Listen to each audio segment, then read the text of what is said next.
अकल्पायुष्य व्हावे तया कुळा, अकल्प आयुष्य व्हावे तया कुळा, माझी या सकळा हरीच्या दासा, कल्पनेची बाधा न हुकवणे काळी, ही संत मंडळी सुखी असो.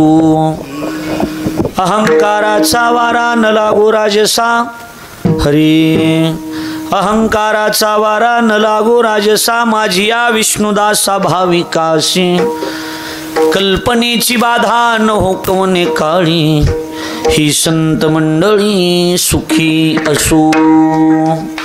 नामा म्हणे तया असावे कल्याण, नामा म्हणे तया असावे कल्याण, ज्या मुखी निधान पांडुरंग, कल्पनेची बाधा न हुकवणे काळी, ही संत मंडळी सुखी असो. प्रथम नमन करू गणनाथा, उमा शंकराची चरणावरी देवनी माता साष्टांगी आता दंडवत,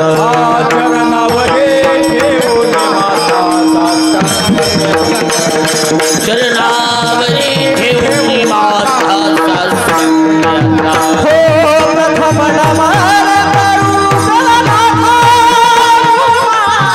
शंकराची आसुदा, चरणावरी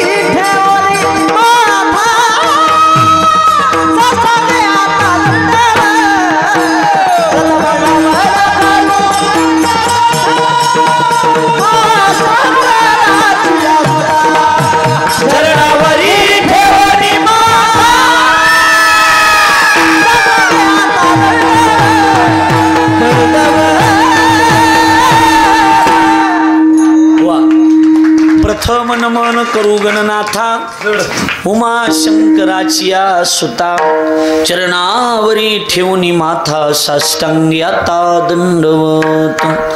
काय माझी वाणी मानेल संतांसी, रंजवू चित्तासी आपुलिया, माझी वाणी तुझेवर निघून नाम, ऐसे दे प्रेम काही कळा. मस्तक माझा पायावरी या वारकरी संतांच्या, जे गावी केला वास त्याशी नसावे उदास.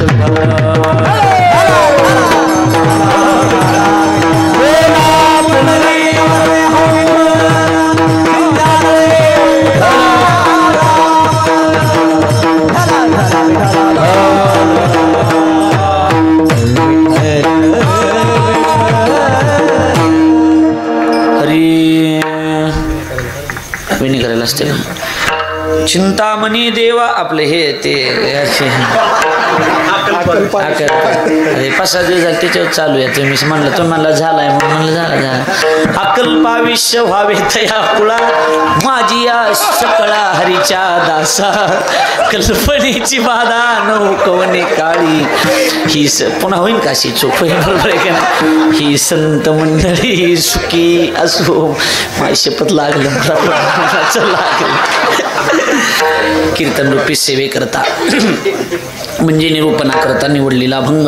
महाराष्ट्राची लाडकी संत वैराग्याची मूर्तिमंत पुतळे.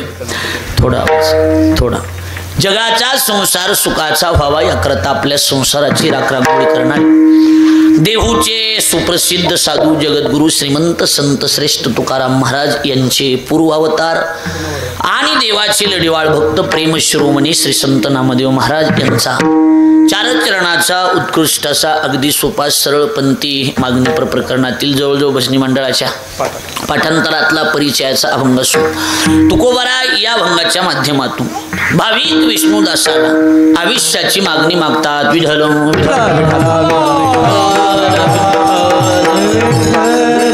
अखिल कोट ब्रह्मांड नायक रुक्मिणी प्राण संजीवन जगत आधार श्री पांडुरंग परमात्म्याच्या असीमागात कृपेद्वारा मुक्त कैवल्य तेजोनिधी ज्ञानी यांचे राजे साधकांची मायबाप योग्यांची माऊली अनाथाची माय विश्वमाऊली ज्ञानवराय अखिल विश्वाच्या परमार्थ उदरामध्ये व्याप्त असणारे तत्वज्ञ संत श्रेष्ठ जगद्गुरु तुकाराम महाराज आदी करून संत महंत भाविक उपस्थित माता भगिनी गायनाचार्य मृदंगाचार्य परिसरातून गावातून उपस्थित असणारे कीर्तनकार प्रवचनकार श्रीमद भागवत कथाकार आचार्य प्राचार्य चित्रकार पत्रकार आणि आपण उपस्थित देवरूप श्रोतृवर्ग या सर्वांच्या पवित्र उपस्थितीमध्ये संत परीक्षक श्री संत गोरोबा काकांच्या पदस्पर्शानं पवित्र आणि पुनीत झालेल्या या काकांच्या परिसरामध्ये कारण या ढोकीला नुसती ढोकी म्हणत नाही, त्याला तेर ढोकी म्हणते, बरोबर आहे का नाही. या पवित्र ढोकी नावाच्या गावामध्ये कामगार गणेश मंडळाच्या वतीनं गेल्या 28 वर्षापासून अविरतपणे सुरू असणारा हा अखंड हरिनाम सप्ताह भगवान गणरायाच्या साक्षीनं भगवान गणरायाच्या पवित्र प्रांगणामध्ये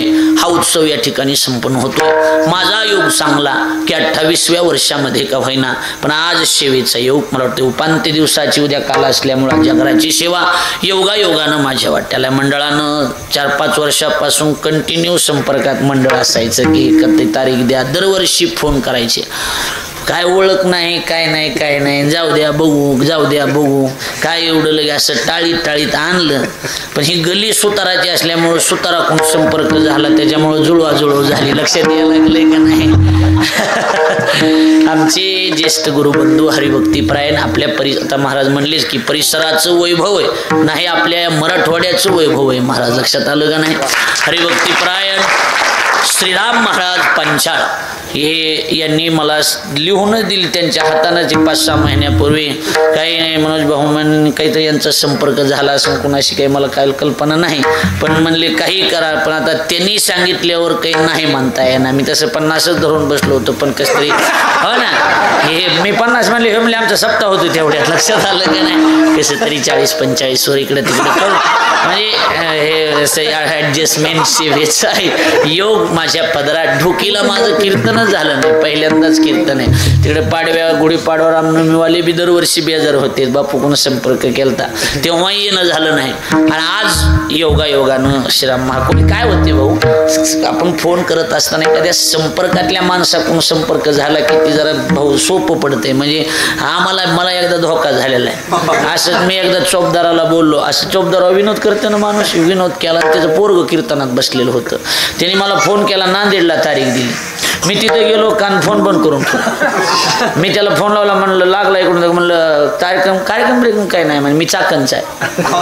आणि मला नांदेडला कशाला पाठविलं, माझ्या बापाला कशाला बोलला होता. तो मला हांगता तर येत नाही, शेत येता तर येत नाही, ही शिक्षा आता माघारी या घरी. लक्षात आलं का नाही. त्याच्यामुळे मी अनोळखी फोन शक्यतो टाळीतच राहतो. लक्षात आलं का नाही. म्हणून पण काही का असाना योगायोगानं मी टाळीत. मला वाटायचं कामगार म्हणे गणेश मंडळ म्हणजे नामा म्हणे देवान घरच्या घरी जेवा. बरोबर आहे का नाही. आता आल्यावर कळलं हे दुधाचं घर दिसायला लागलंय म्हणून. बरोबर आहे का नाही. हे घर सोडायसारखं नाही. अतिशय सुंदर कार्यक्रमाचं आयोजन. जागा कमी असल्यामुळं असं जमून आलंय सगळं एका जागेवर. इकडे बी महिला मंडळ आज पब्लिक बघा तिकडं कुटवर बाया बघू नका त्या थोबाट इकडे बघा मी सांगायला लागलोय गच भरलंय. इकडं पॅकिंग आहे, इकडं सगळी पुरुष मंडळी बसलेत. सर्वांना विनम्र भावाने अभिवादन. फडावरची सगळी भजनी मंडळ.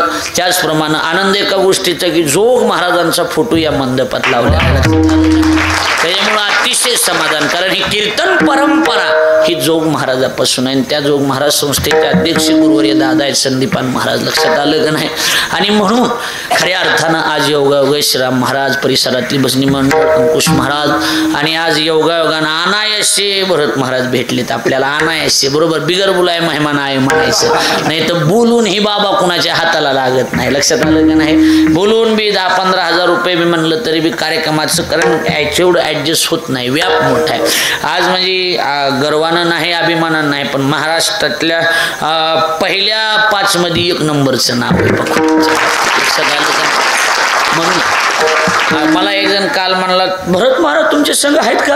मी म्हणलं माझ्या संघ नाहीत, मी त्यांचे संघ असतोय. लक्षात आलं का नाही. मी त्यांचे संघ असतोय, ती कुठं माझे संघ असतात. अशी एक आदरणीय मूर्तीनं आमच्या थोडसरे बापूचा त्याच्यात वाटा. कारण त्यांना जायचं पुण्याला. मला म्हणले मला पुण्याला जायचंय. मी म्हणलं मी तिथून व्यवस्था करतो ढोकीवरून जाण्याची, तुम्ही येत असला तर.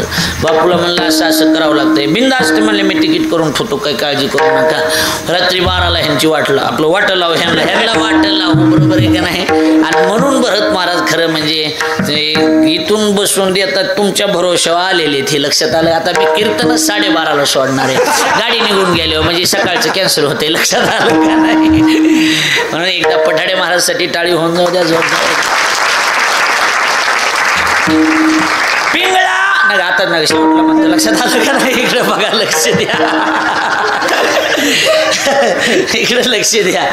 असू द्या, विनोदाचा भाग सोडून द्या. अतिशय आनंद आहे. आज सांगता समारोप उद्या असल्यामुळे गणपती बाप्पाचं उद्या विसर्जन आहे. बरोबर आहे का नाही? आणि आज त्यानिमित्त किती दिवसाचं आहे? 11 दिवसाचं, 7 दिवसाचं आहे का? आज 7वा दिवस. उद्या काल्याचं कीर्तन आहे. आणि मग आज सांगता समारोप उद्या असल्यामुळे आज मागणी या स्वरूपातला संत श्रेष्ठ नामदेवरायाचा 4 चरणाचा अभंग आपण सेवेकरता निवडलाय. नामदेवराय या अभंगाच्या माध्यमातून जगाच्या मालकाकडं, जगन्नियंत्या भगवान परमात्म्याकडं आयुष्याची मागणी मागतात. कशाची मागणी? आयुष्याची. कसं आहे? या जगामध्ये असा कोण आहे की तो मागत नाही? कोण आहे मागत नाही? गरीबाला मागावं लागतंय, श्रीमंताला मागावं लागतंय, देवाला मागावं लागतंय. नवल नाही, संत मागत असतात. कसं आहे? गरीब लोक मागतच असतात. मागणं त्यांचा स्वभावच आहे. तुमच्या माझ्यासारखे गरीब मागतच असतात. मागून मागून मागतात तरी काय? वाढावे संतान, ग्रही भावे,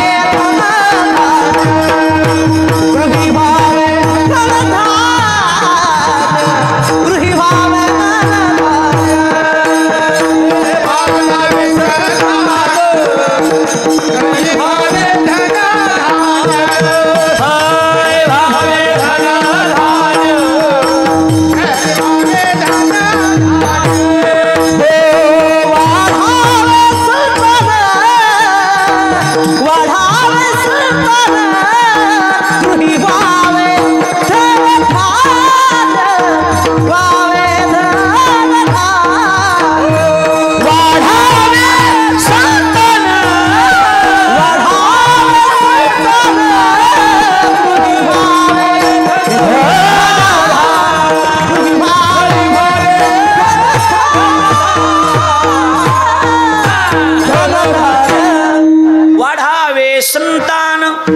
ग्रही भावे, धनधान्य. बोलू नका. तुमच्या माझ्यासारखी गरीब लोक इकडे लक्ष द्या भाऊ, काय मागत असतात? काय नाही, ग्रही व्हावे धनधान्य. ग्रही म्हणजे बोलू नका हो, शांत बसा की. आपल्या घरात धनधान्य व्हावं, आपल्या घरात संतान वाढावं, म्हणजे मुलबाळ व्हावं. बरोबर आहे का नाही? ही मागणी कुणाची? गरीबाची. लावे खावे बरे असावे सदैव, हेची गरी संसारी. चाट वाढून झालं, चाट संसारी. लावे खावे बरे असावे सदैव, हेची गरी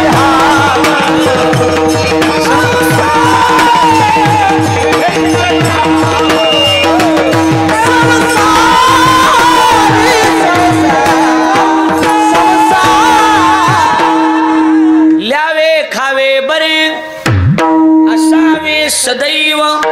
आणि हेची करी हाव संसारिक. लिहायला चांगलं, खायला चांगलं, एवढं आमचं चांगलं असावं, हेच मागणं असतं गरीबाचं. दुसरं काय मागणं असते गरीबाचं? एवढंच मागणं आहे का नाही? हा, गरीब लोक मागतच असतात. पंढरपूरला गेलात, आळंदीला गेलात, 1-2 पैसा द्यावा आंधळ्याला, आशीर्वाद लागेल तुमच्या मुलाले कराला.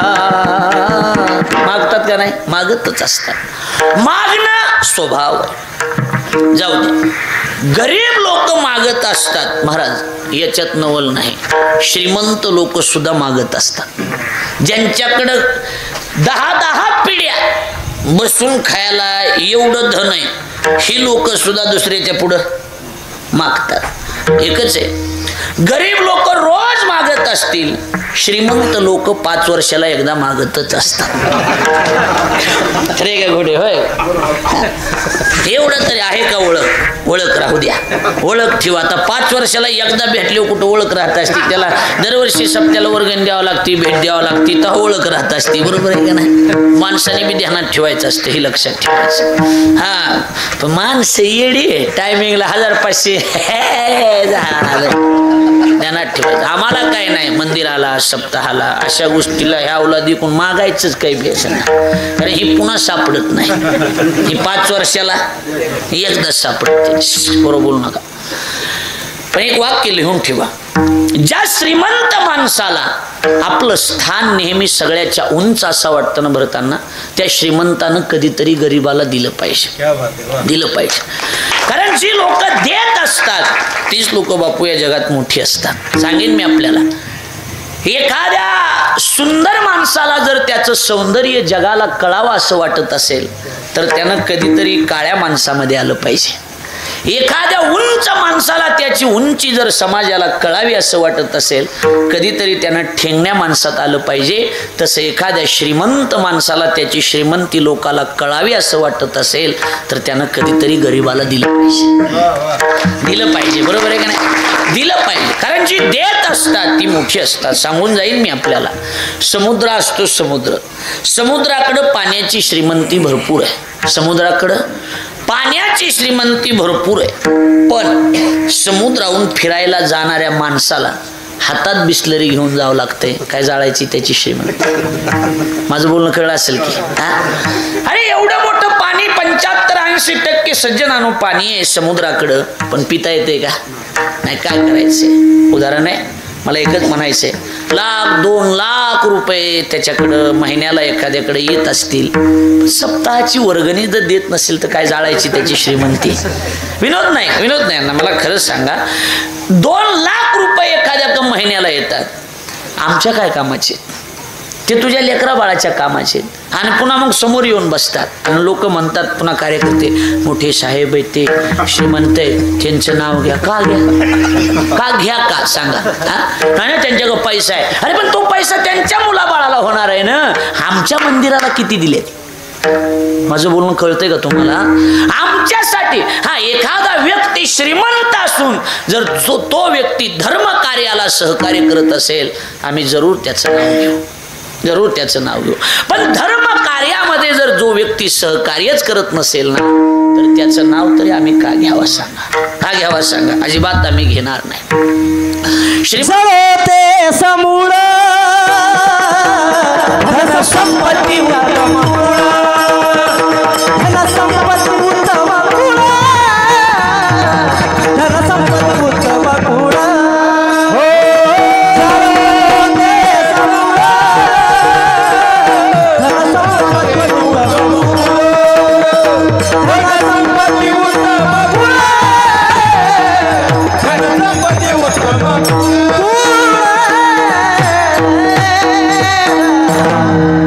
एवढा सुंदर आहे, आगी लागो तया सुखा, जेने हरिने मुखा, मज होत का विपत्ती, पांडुरंगराव हो चित्तीन. त्याचं हे चरण आहे, जळो ते समूळ, सगळं जळो. धन संपत्ती उत्तम कुळ, त्याचं धन, त्याची संपत्ती आणि त्याचं घराणं संप्रदायाला देत नसल्याच्या नंतर, धर्म कार्याला मदत करत नसल्याच्या नंतर त्याचं नाव आम्ही का घ्यावं? आणि कार्यकर्त्यांनी तरी त्याचं नाव घ्या असा आग्रह का करावा? हा, एखाद्या व्यक्तीनं जर सप्ताहासाठी, महाराज हे अमुक अमुक साहेब आहेत आणि हे पुढच्या वर्षी साठे महाराजांच्या कीर्तनाचं जेवढं मानधन आहे ते मंडळातून देऊ देणार नाहीत, हे स्वतःच त्याचं सौजन्य घेणार आहेत, आम्ही त्याचं जरूर नाव घेऊ. माझं बोलणं कळतंय का तुम्हाला? एखादा म्हणला की पखवाज वादक अतिशय छान होता, पुढच्या वर्षी सुद्धा त्यांना इथं आपल्या इथे एक दिवस बोलवा, त्यांची काय फीस असेल ती मी एकटा देतो, आम्ही त्याचं नाव घेऊ. नाही, विनोद नाही ना हा, आम्ही त्याचं नाव घेऊ ना. बरोबर आहे की नाही? पण एखादा फक्त काल्याच्या दिवशी पुढे येऊन बसत असेल मतांची मागणी करण्यासाठी, तर त्याचं नाव आम्ही का घ्यावं? बोला ना, घ्यावं का? नाही घ्यावं. का घ्यावं? अजिबात नाही. श्रीमंत माणसाला त्याची श्रीमंती समाजाला कळण्यासाठी दादा त्याला गरीबाला द्यावं लागतंय. देत असतात ती माणसं मोठी असतात.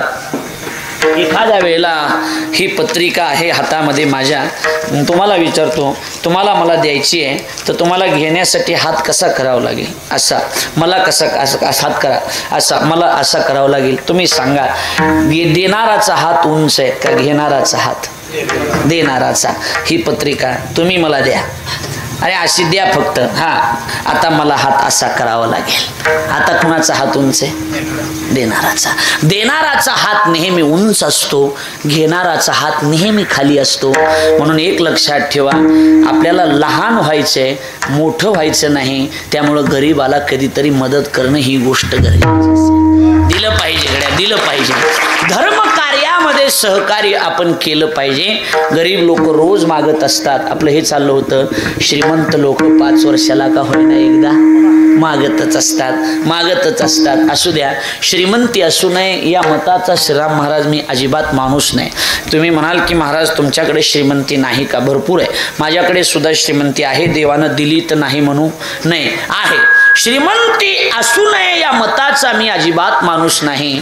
मी तर असं म्हणेन, हे पूर्व बोल नका रे, मी तर असं म्हणेन की प्रत्येकाच्या घरात कमीत कमी 1 क्विंटलभर तरी सोनं असलं पाहिजे. किती असलं पाहिजे? क्विंटलभर. चोपदार तुमच्या घरी किती आहे? सोनं किती आहे? म्हणजे खरं सांगा, आम्ही रात्रीच्याला येऊ बोंबलत फिरायची वेळ आमच्यावर येणार नाही.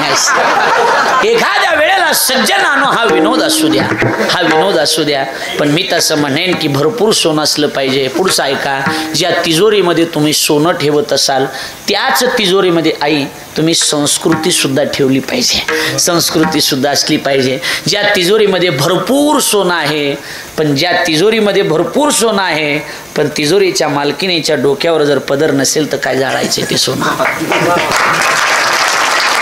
काय जाळायचे ते सोनं? बरोबर आहे का नाही? डोक्यावर पदर तर असला पाहिजे दादा. देशाच्या राष्ट्रपती पदापर्यंत पोहोचलेली एक महिला त्या पदावर गेल्याच्या नंतर सुद्धा आपल्या डोक्यावरचा पदर जर पडू देत नसेल तर 1.5 तोळा सोनं असणाऱ्या बाईच्या डोक्यावरचा पदर का पडावा? माझं बोलणं कितपत पडतंय मला माहीत नाही. नाही पटलं तर पुढच्या वर्षी तुम्ही मला बोलू नका, पण मला बोलू द्या. बोलू द्या. बरोबर आहे का नाही? बोलू द्या. का पडावा सांगा. आपली संस्कृती जतन केली पाहिजे. एखादा मालक जर कीर्तनाला जात असेल आणि सोनं भरपूर आहे, पण मालक जर कीर्तनाला जात असेल आणि ती बाई सोन्याची मालकीन जर कीर्तन करायला अडवित असेल तर काय सोनं करायचे? काय करायचं आपल्याला? परमार्थ सुद्धा जोपासणं ही गोष्ट बापू अतिशय महत्वाची. मी अतिशय तळमळीनं आपल्याला हे मुद्दे मांडतोय. संस्कृती असू द्या. एक वाक्य सांगून जाईल, ज्या तिजोरीमध्ये सोनं असेल अण्णा आणि त्या तिजोरीमध्ये संस्कृती जर नसेल तर ते सोनं बुडेल तरी नाही तर जळेल तरी. लक्षात ठेवा, द्वारकेमध्ये सोनं भरपूर होतं. जगाच्या मालकाची द्वारका होती. अंगाव काटा आला माझ्या. पण द्वारकेमध्ये संस्कृती राहिली नाही, कारण देवाच्या पोरांनी सगळ्या यादवांनी त्या ठिकाणी दारू पिले होते. संस्कृती, कारण भागवतात ऐकलं असेल आपण, यादव दारू पिले होते. देवा एक जणानं त्या ठिकाणी बस देवाची द्वारका होती, पण शेवटी संस्कृती राहिली नाही. ऐकून ठेवा माझ्या माईनो, तर ती द्वारका पाण्यात बुडाली. लंकेमध्ये सोनं फार होतं. लंकाच सोन्याची होती, पण संस्कृती नव्हती ना. एका जगाच्या मालकाच्या असू द्या, देव असू द्या, ती गोष्ट निराळी असू द्या, पण जगातल्या एका पतिव्रता स्त्रीवर जर त्याची नजर जात असेल, वाईट नजर जात असेल, तर ते सोनं जळाल्याशिवाय राहणार नाही. जळलं का नाही? जळलं का नाही? द्वारिका, लंका, आफ्रिका, अमेरिका, ढोकी नाही, हे बसत नाही. की का ढोका असं पाहिजे होतं. बरोबर आहे का नाही? हा, ढोकी नाही. Dwarka, Lanka, Africa, America. सज्जनानो, चिंताच करू नका, एक दिवस जळाल्याशिवाय राहणार नाही. संस्कृती नसेल तर नक्की जळेल. भारत देशामध्ये अजूनही संस्कृती टिकून आहे. म्हणून तर आपला देश कुठंतरी गायीची सेवा चालू आहे, कुठंतरी धर्म कार्य चालू आहे. म्हणून तर ह्या गोष्टी चालू आहे. दादा लिहून ठेवा, सोनं भरपूर असू द्या, पण सोन्याजवळ संस्कृती असू द्या. सोन्याजवळ माया हो, ऐका, टाळ्या वाजवण्यापेक्षा ऐका फक्त. सोन्याजवळ संस्कृती असू द्या. भरपूर सोनं गळ्यामध्ये घातलं पाहिजे, पण अंगभर कपडे सुद्धा असले पाहिजे ना. सिंधुताईचं एक वाक्य मला नेहमी आठवतं. सिंधुताई म्हणल्या की जोपर्यंत या जगामध्ये मुलीच्या अंगावरचे कपडे लहान आहेत तोपर्यंत मुलीवर बलात्कार होत राहणार. ज्या दिवशी मुलीच्या अंगावरचे कपडे मोठे होतील ना त्या दिवशी मुलीचा सत्कार झाल्याशिवाय राहणार. आपली संस्कृती आपण सांभाळली पाहिजे दादा. आपली संस्कृती आपण जतन केली पाहिजे. महादेव जगात सगळ्यात मोठा देव जर महादेव असेल आणि त्या महादेवाच्या चिरंजीवाचा जर उत्सव असेल तर त्या चिरंजीवापुढे त्या गणरायापुढे आपण नाटक तमाशे दारू पिऊन नाचलं नाही पाहिजे. ही आपली संस्कृती आहे. माझं बोलणं कळते का तुम्हाला? बोर नाही ना होत दादा? का चहा सांगू एकदा म्हणजे फ्रेश होतील, बाकी काही नाही. संस्कृती आपण जोपासली पाहिजे. मला बोलू द्या थोडंसं, मला पुन्हा बोलू नका पण मला बोलू द्या जरा. आज मोकळ्या मनानंच बोलू द्या कारण तरुणाई भरपूर आहे. मला हे बोलू द्या, मला अण्णा थोडंसं बोलू द्या. लक्षात आलं का नाही? नाही मी बोलेल अभंग पण मी सांगेन पण मला हे बोलू द्या. संस्कृती जोपासणं ही गोष्ट अतिशय गरजेची असेल. जपली पाहिजे दादा. तुम्ही जपली पाहिजे, मी जपली पाहिजे. संस्कृती आपण जोपासली पाहिजे ना. कोण जोपासणार दादा या देशाची संस्कृती? भगतसिंग होते. भगतसिंग या देशासाठी फासावर गेले ना फासावर या देशासाठी. सांगू भगतसिंग ज्या वेळेला फासावर गेले त्यावेळेला भगतसिंगाचं वय 23 वर्ष 5 महिने आणि 26 दिवसाचं होतं. म्हणून त्यांची आठवण आम्हाला कीर्तनात काढावी लागते. सांगून जाईल मी. बस एकच लक्षात ठेवा. सांगू द्या मला. भगतसिंगाला बघण्यासाठी पाहुणे आले होते. सांगू द्या थोडा वेळ झाला तरी हरकत नाही. भगतसिंगाला बघण्यासाठी अण्णा पाहुणे आले होते. पाहुणे आल्याच्या नंतर भगतच्या आईनं भगतच्या हातात 50ची नोट दिली. ऐकताय ना माय? 50ची नोट दिली. भगत हामा बे भगत हामा. भगत या 50चा किराणा घेऊन ये. भगतनं हातामध्ये 50ची नोट घेतली. भगत बापू बाहेर गेले. बाहेर गेल्यावर दादा भगतच्या लक्षात आलं या 50चा जर मी किराणा आणला पाहुणे मला पसंत करतील आणि माझं लग्न होईल. मला आयुष्यभर बाईची सेवा करावी लागेल. अरे मी तर शपथ घेतली की मला माझ्या मातीची सेवा करायची. मला या माझ्या माईची सेवा करायची, देशाची सेवा करायची. बॉम्ब टाकला भगतसिंगानं त्या ठिकाणी आणि लाहोरच्या जेलमध्ये भगतसिंगाला अटक करण्यात आलं. भगतसिंगाला अण्णा फाशीची शिक्षा सुनावण्यात आली. भगतसिंगाला ज्या वेळेला फाशी ठरली श्रीराम महाराज त्यावेळेला भगतची आई भगतला भेटण्याकरता आली आणि रडायला लागली. त्यावेळेला भगतसिंग म्हणत होते रोना नहीं माँ, रोना नहीं माँ, वीरों की माँ कभी रोती नहीं, रोना नहीं माँ. त्यावेळेला भगतची आई म्हणत होते भगत रडू दे रे, मला रडू दे. मी का रडते हे तुला माहीत नाही. त्याचं कारण अजून तू कोणाचा बाप झालेला नाहीस. आपलं लेकरू आपल्या डोळ्यात देखत जर फासावर जात असेल तो कोण्या माईच्या डोळ्यात पाणी येणार नाही. भगत रडू दे मला. भगतनं सांगितलं मा माझी लाश घेण्यासाठी तू यायचं नाहीस. मा लाश लाश मड मड लाश.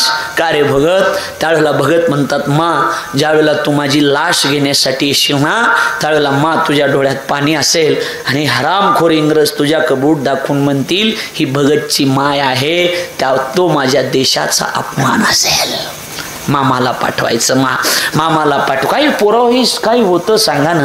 कधी काय होतं हे सांगा. किती सुंदर होतं हे सगळं जगणं. पुढे सांगू द्या मला एक गोष्ट. भगतसिंगाला फाशी होती. ऐका रे पोरं हे सगळं ऐका.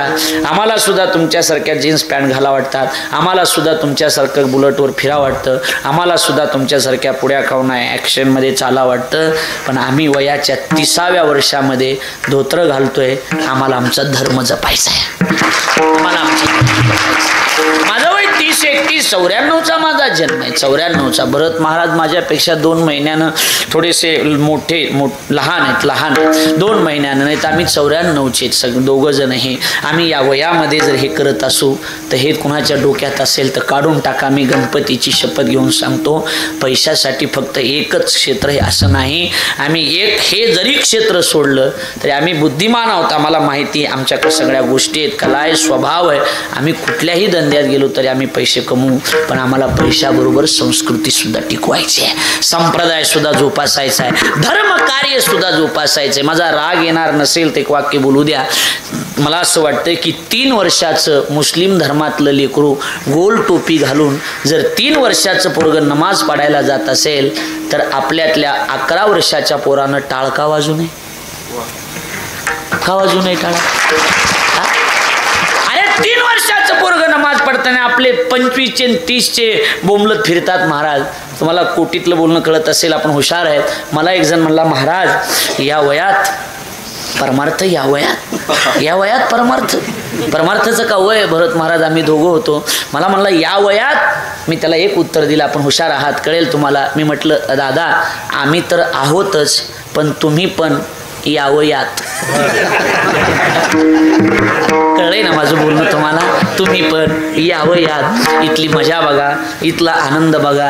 ही नशा का एकदा चढली रे पोरं, ही नशा पुन्हा उतरत नाही, लक्षात ठेवा. सांगू द्या मला, सांगू द्या थोडंसं मला भगतसिंगाबद्दल बोलू द्या, मला थोडंसं सांगून जाईल. माझ्याकडे पूर्ण लक्ष द्या, पण मला विक्षेप जमत नाही. आणि मग भगतसिंगाला फाशी होती भाऊ, भगतसिंगाला फाशी होती. सकाळी 7लाच फाशी देतात असं ऐकलंय, बरोबर आहे का नाही? 7ला फाशी होती. आणि पहाटे 5 वाजता भगतसिंग उठले होते. भगतसिंग जोर काढत होते, भगतसिंग व्यायाम करत होते, बैठका मारत होते. त्यावेळेला एका पोलीस कमिशनरनं भगतला विचारले, भगत हा साहेब माहीत नाही तुला? भगत काय साहेब तुला फाशी आहे? हा साहेब मला माहिती आहे. किती वाजता? 7 वाजता फाशी आहे. आता किती वाजले? आता 5 वाजले आहेत. भगत 7 वाजता जर तुला फाशी असेल तर 5 वाजता तू व्यायाम कशासाठी करतोस? भगतचं उत्तर ऐकून घरी घेऊन जा पोरो, एवढं माझं कीर्तन पता नाही किसी मोड पर फिर मुलाकात होगी, माहीत नाही आपली कधी भेट होईल. एवढं उत्तर घरी घेऊन द्या, सांगू द्या मला, एवढं सांगून जाईन मी. भगतसिंग व्यायाम करत असताना भगत म्हणतायत की साहेब, ओ कमिशनर साहेब, देवाला जशी ताजी फुलं व्हायची असतात ना, ताजी फुलं, तसं मला शरीर चांगलं बनवायचं आहे. व्यायाम हा शरीराला गरजेचा आहे. शरीर जर तंदुरुस्त ठेवायचं असेल तर व्यायाम करावं लागेल. शरीर जर निरोगी ठेवायचं असेल तर व्यायाम करावं लागेल. भरपूर वर्ष आयुष्य जगायचं असेल तर तुम्हाला व्यायाम करावं लागेल. कमिशनरचे डोळे पाण्याने डबडबले. कमिशनर म्हणले, भगत ठीक आहे रे बाबा, पण अजून बरोबर 120 मिनिटांनी तुला फाशी आहे. भगतसिंगाचे डोळे पाणवले. भगत म्हणता, पोरं एवढं घरी घेऊन जा. भगत, मी पोरं सगळे खरं म्हणजे पुढं पाहिजे होते माझ्या, इकडे एवढं लक्ष घेऊन जा. भगत म्हणतोय, साहेब देवाला जशी टवटवीत फुलं समर्पित करायची असतात ना, तसं या देशासाठी, या मातीसाठी मला टवटवीत होऊन फासावर जायचं आहे. हे मेरे वतन के लोगों, जरा आंखों में भर लो पानी, जो शहीद हुए हैं उनकी जरा याद करो कुर्बानी. जे देशासाठी लढले ते अमर हुतात्मे झाले. मेरे देश की धरती सोना उगले हीरे मोती, मेरे देश की धरती. किती सुंदर आहे सगळं हे, किती सुंदर आहे.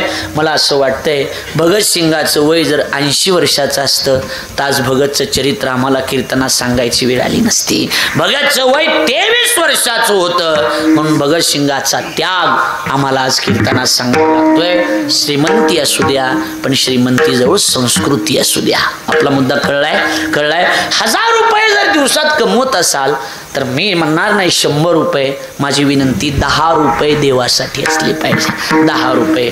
मी कीर्तन करून घरी जातो, एक पाकिट घेऊन घरी जातो, ते तसंच मी बायकोच्या जवळ देतो. खरं सांगतो तुम्हाला, बायको त्यातले 1000-2000 रुपये काढते, एका गल्ल्यात टाकते. 4-5 लाख रुपये वर्षाला होतात. त्याचा आम्ही मोठा सप्ताह करतो. दरवर्षी सप्ताह करतो. बस एका पाकिट त्यातले 1000-2000 तिनं काढून घेतले, 4-5 लाख रुपये होतात. त्याच्यात आमचा सप्ताह होऊन जातो. वैयक्तिक करतो मी. बापूला माहिती आहे. मुद्दा एवढाच आहे, संस्कृती असू द्या. गरीब लोक रोज मागतात, श्रीमंत लोक 5 वर्षाला का होईना एकदा मागत असतात. मला असं वाटतं हेही नवल नाही. देव ज्या वेळेला हात पसरतो, देव सुद्धा मागतो ना, बरोबर आहे का नाही? तेरे द्वार खड़ा भगवान, भगत भर दे रे झोली. देव सुद्धा वामनाचं रूप धारण करून बळीराजाच्या दरबारामध्ये हात पसरवला होता का नव्हता? बोला ना, पसरवला होता. देवाला सुद्धा मागावं लागतंय. नवल हेही नाही, हेही नवल नाही. गरीब मागतात हे नवल नाही, श्रीमंत मागतात हेही नवल नाही, देव मागतो हेही नवल नाही. जगद्गुरु तुकाराम महाराजासारखे साधू, नामदेवरायासारखे साधू जर हात पसरत असतील तर ते खरं नवल आहे. हा, संत मागतात हे नवल आहे आणि देव मागतो नवल नाही, अजिबात नाही. देव मागणाराच आहे, मागतच असतो. जे कधीच कोणाकडे मागत नाहीत ते ज्या दिवशी मागतील त्या दिवशी नवल आहे ना. लक्षात येते माझं बोलणं. साठे महाराज रोज कीर्तनाचे पैसे ठरवून घेतात. एखाद्याला मनावर साठे महाराज आमच्याकडून पैसे ठरवले तेव्हा त्याच्यात काय एवढं, रोजच घेते. पण जो कधीच पैसे, उदाहरणार्थ आमच्या संस्थेचे अध्यक्ष श्री गुरु संदीपान महाराज आहेत, बरोबर आहे का नाही, कधी पैसे कधीच नाही. आणि ज्या दिवशी दादा म्हणतील मला आज एवढं पाकिट द्यावं लागेल, माणसं चर्चा करतील ना, नवल आहे नवल आहे. 80 वर्ष आता 75 झाले तरी पैसे मागितले, आता मागितले, नवल आहे नवल आहे. जे कधीच कोणाकडे मागत नाहीत ते ज्या दिवशी मागतील त्या दिवशी नवल आहे. संत सांगतात आमची परंपराच अशी आहे, आम्ही कधी कोणाकडे मागतच नाही. माझ्या वडिलांची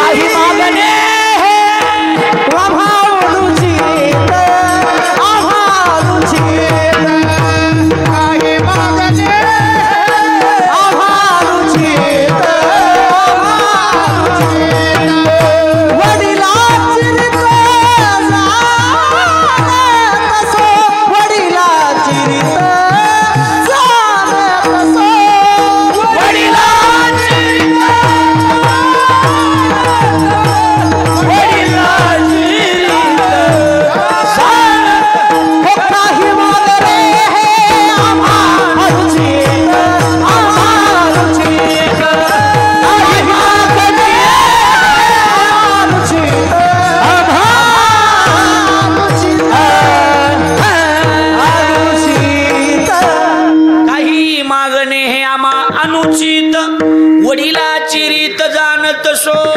आम्ही कुणाकडे मागत नाही, उलट हात पसरी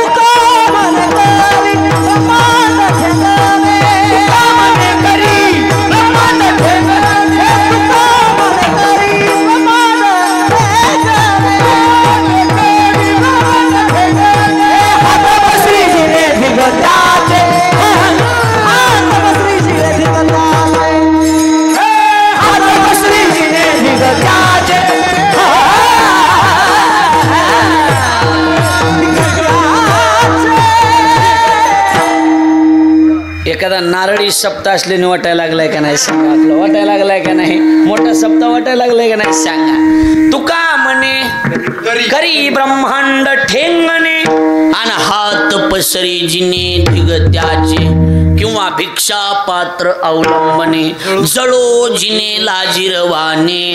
त्याचं जिन लाजीरवाने जो कुणाच्या पुढं हात पसरत असत, कधीच कुणाच्या पुढं हात पसरायचा नाही, कधीच कुणाच्या पुढं मागायचं नाही. संत कधीच कुणाच्या पुढं मागत नाही.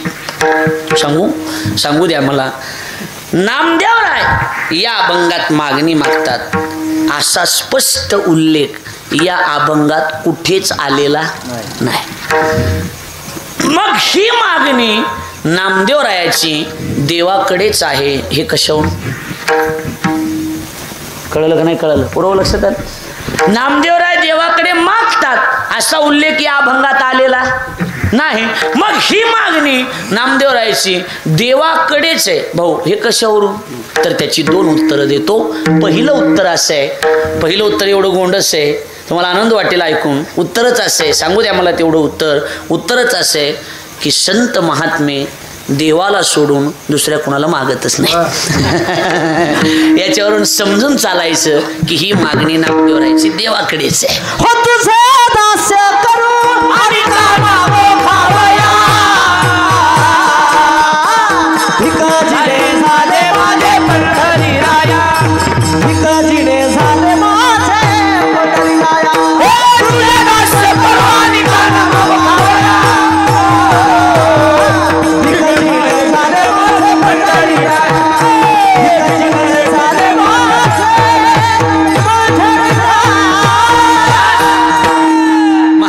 भोपाळ्यात सरळ वर्णन केलंय. तुझे दास्य करू आणि का मागू खावया. दास्य तो तुझं करायचं, सेवा तुझी करायची आणि दुसऱ्या पुढे हात पसरायचा. असली लाजिरू आणि आम्ही नाही. आम्ही ज्याचं खातो गातो त्याच खातो, दुसऱ्याचं काय नाही. हे आम्ही माणसं आहेत का? पैसे एक जणांचे मतदान तिसऱ्याला माणसं काय? आम्ही अजिबात नाही. एक तर पैसेच घ्यायचे नाहीत आणि घेतले तर त्यालाच मतदान करायचं हे ध्यानात ठेवा. लक्ष द्यायला लागले का नाही? एक तर पहिली गोष्ट हेच येत नाही आणि जर दुर्बुद्धी सुचलीच तर मग ज्याच्याकडून घेतलेत लक्ष द्यायला लागले का नाही?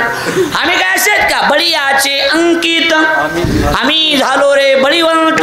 आम्ही मोठ्याचे, आम्ही दुसऱ्या पुढे हात पसरू शकत नाहीत. समजून चला, ही मागणी नामदेवराची देवाकडेच आहे. ही मागणी नामदेवराची, कारण ते कधी कोणाला मागत नाही. मागितलं तर फक्त देवालाच मागतात. जमलं आता. आणि दुसरं उत्तर असं आहे, आजची मागणीच एवढी अवघड आहे की आजची मागणी देव सोडून जगात दुसरं कोणीच पूर्ण करू शकत नाही. ऐकताय का तुम्ही? लक्ष देऊन. पहिलं उत्तर आहे, संत देवाला सोडून दुसऱ्याला मागत नाही. दुसरं उत्तर आहे, आजची मागणीच एवढी अवघड आहे की आजची मागणी देव सोडून दुसरं कोणी पूर्ण करू शकत. महाराज, देव सोडून दुसरं कोणी पूर्ण करू शकतच नाही. अशी नामदेवरायाची मागणी तरी काय आहे? अकल्प आयुष्य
टाळी वाजवा जोरदार.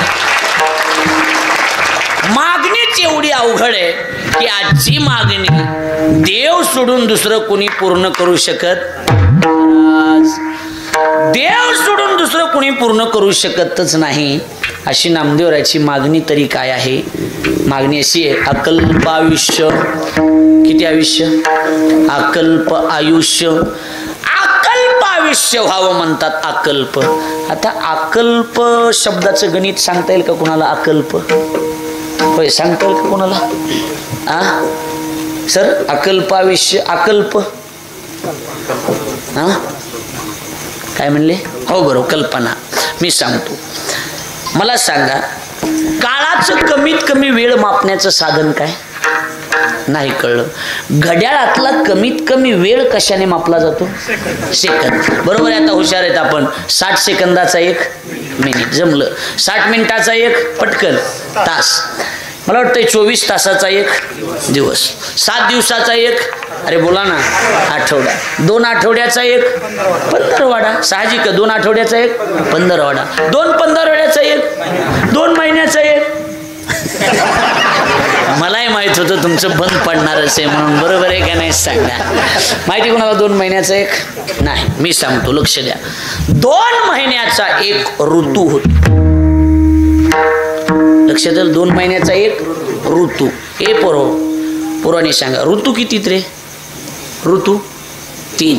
सांग रे ऋतू सांग. हिवाळा, पावसाळा, उन्हाळा. कसं होईल बरं नेमकं देशाचं कसं होईल असं वाटतंय तुम्हाला?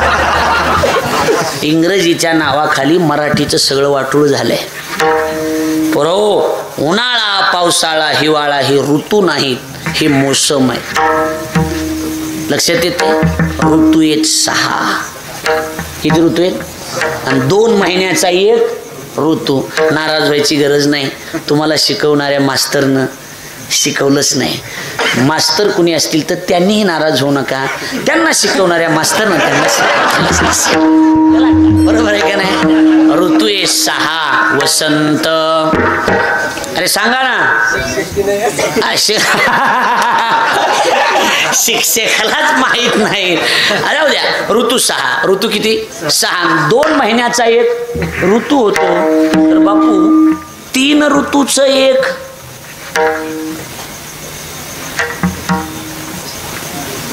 कॉफी करायची नाही. 3 ऋतूचं 1 अर्धवर्ष. अर्धवर्ष. अरे बेत्रिक. अरे त्याला नाव मी सांगतो. याचे पैसे थोडे वेगळे पडतील एवढंच आहे. बाकी काय भाऊ लक्षात ठेवा तुम्ही. मी सांगतो 3 ऋतूचं 1 आयन होतं. आयन. 6 महिन्याचं 1 आयन आणि 2 आयनाचं वर्ष. दक्षिण आयन आणि उत्तर आयन. हा काय म्हणले? त्यांना तुम्ही ऐकलंय का? मला गाडीच सांगा. इथं नाही सांगितलं तरी लक्षात आलं का नाही? आणि असे भाऊ असे 4,32,000 वर्षे गेल्याच्या नंतर एका युगाचं आयुष्य पूर्ण होतं. एका युगाचं. कलियुगाचं किती? 4,32,000. कृतयुग, त्रेतायुग, द्वापारयुग, कलियुग. 4,32,000 गुणुले 4. जेवढा गुणाकार येईल तेवढ्याचं मिळून होतं 1 कल्प. 1 काय? कल्प. आणि मागणी आकल्प. ज्याचं गणितच करता येत नाही अशी आकल्प. 1 कल्पाचं गणित केलंय आपण. असे किती? आकल्प आयुष्य. अकल्प आयुष्य. तर आता मी तुम्हाला विचारणार आहे. सगळ्यांनी उत्तर द्यायचंय मला. सगळ्यांनी उत्तर द्यायचंय. अकल्प आयुष्य नेमकं कुणाला व्हावं? हरीच्या दासाला अर्थात संतांना अकल्प आयुष्य व्हावं. अरे बोला ना. अकल्प आयुष्य व्हावं असं जर तुमचं मत असेल, माझं नाही हे तुमचं मत असेल, तर 100च्या वर एकही संत जगले नाही. कारण ठरवलेले 100 आहेत ना. मग माणसं ठरवले तेवढे देतात का? कीर्तनाचं बोलतोय मी.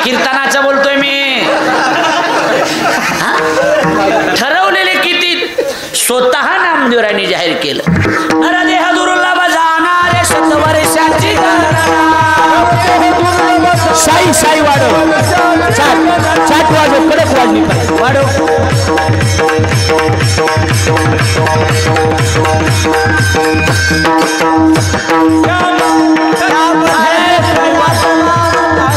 त्यामध्ये दुःख यातना तुम्ही आठवा मधुसूदना.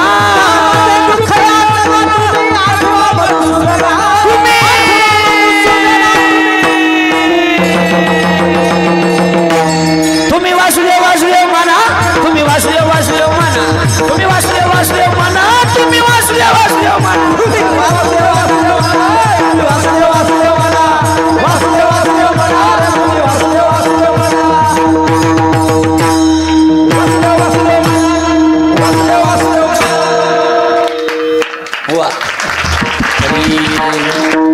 नरदेह दुर्लभ जाना, शतवर्षाची गणना.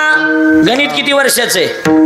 गणित किती वर्षाचं आहे? 100. किती वर्षाचं गणित आहे? 100. पण 100तले 100 भजनाला जातात का?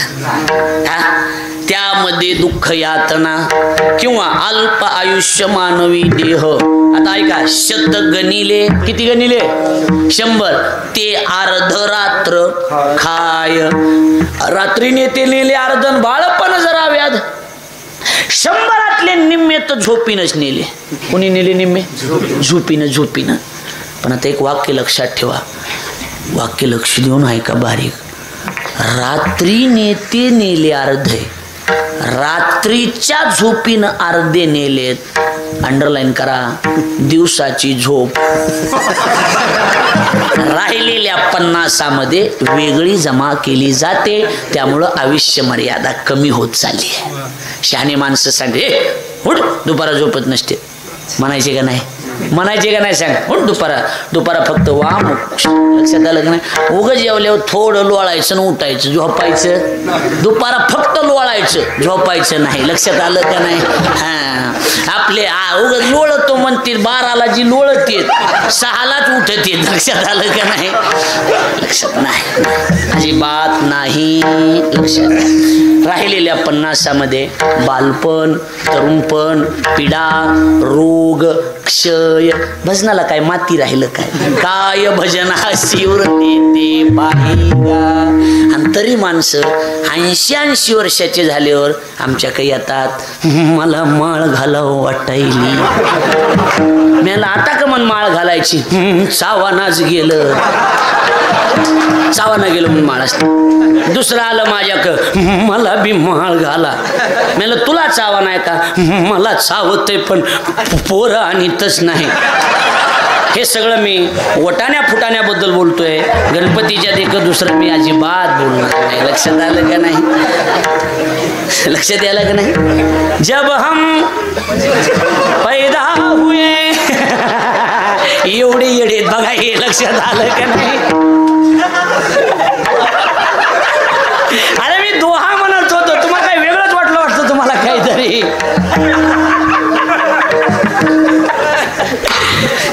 बस की आता पोटापुरतं झालेलं दिसायचं नको बा ना. चलू द्या अजून. लक्ष द्या, इकडे लक्ष द्या. आता तर 1 तास झाले, अजून 3 तास जायचे. 3 तास नाही, 3 चरण तास. लक्ष 8 तास. बघा इकडे लक्ष द्या. 100तले निमित्त झोपीनच. काय राहिलं भजनाला? काहीच नाही राहिलं. बरोबर आहे का नाही? बर, कधी येईल मरण हे सांगता येते का? सांगता येते का? सांगा ना. कधी येईल काही सांगता येत नाही. बरोबर आहे का नाही? त्याच्यामुळे भजन कर मस्त जवानी में, बुढ़ापा किसने देखा है? भजन कर मस्त जवानी में, बुढ़ापा किसने देखा है? किसने देखा है? भजन कर मस्त जवानी में, बुढ़ापा किसने देखा है? भजन कर मस्त जवानी में, बुढ़ापा किसने देखा है? भजन कर मस्त जवानी में, बुढ़ापा किसने देखा है? भजन कर मस्त जवानी में, बुढ़ापा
कबीरदासजीचं भजन आहे. आता मी कथाकार असल्यामुळं मला हे कथेतलं माहिती आहे सगळं. भजन कर मस्त जवानी में बुढ़ापा किसने देखा है. भजन कर मस्त जवानी में बुढ़ापा किसने देखा. हिंदी कळतंय ना? हिंदी कळतंय ना? बुढ़ापा म्हणजे म्हातारपण. ऐका आता. कानों से बहिरे हो जाओगे, भजन तुम सुन नहीं पाओगे. आंखों से अंधे हो जाओगे, दर्श तुम कर नहीं पाओगे. मुंह से गूंगे हो जाओगे, भजन तुम कर नहीं पाओगे.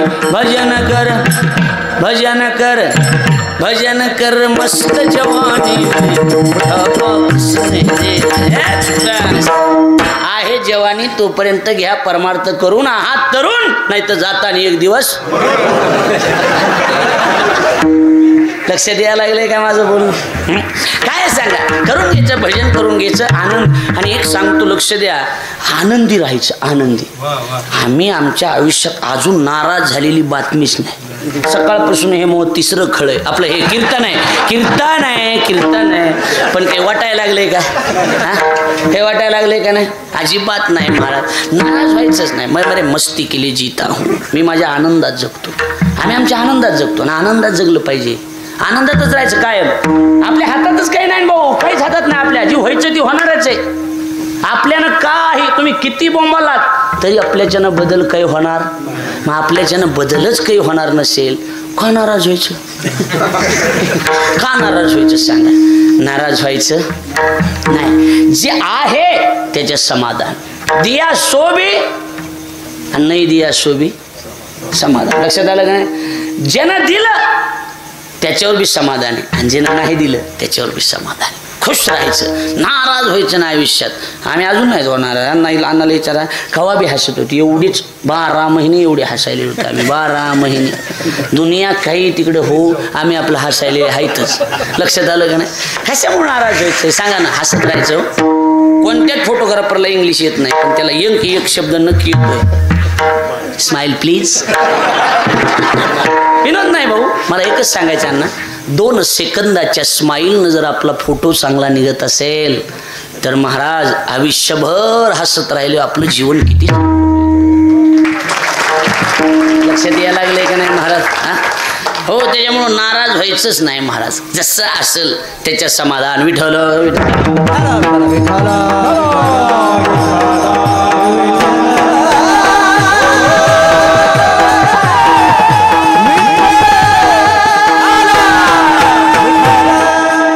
आपल्या मुद्द्याशी एक रूप व्हा. आपल्या अभंगाचं चिंतन चाललंय 100 वर्षाचं आयुष्य. किती वर्षाचं बोला की? 100 वर्षाच्या आयुष्यामध्ये 100 वर्षाचा आयुष्य. आणि ते 100 वर्षाचा आकडा तुम्ही आम्ही तर सोडून द्या, संतांनी ओलांडला.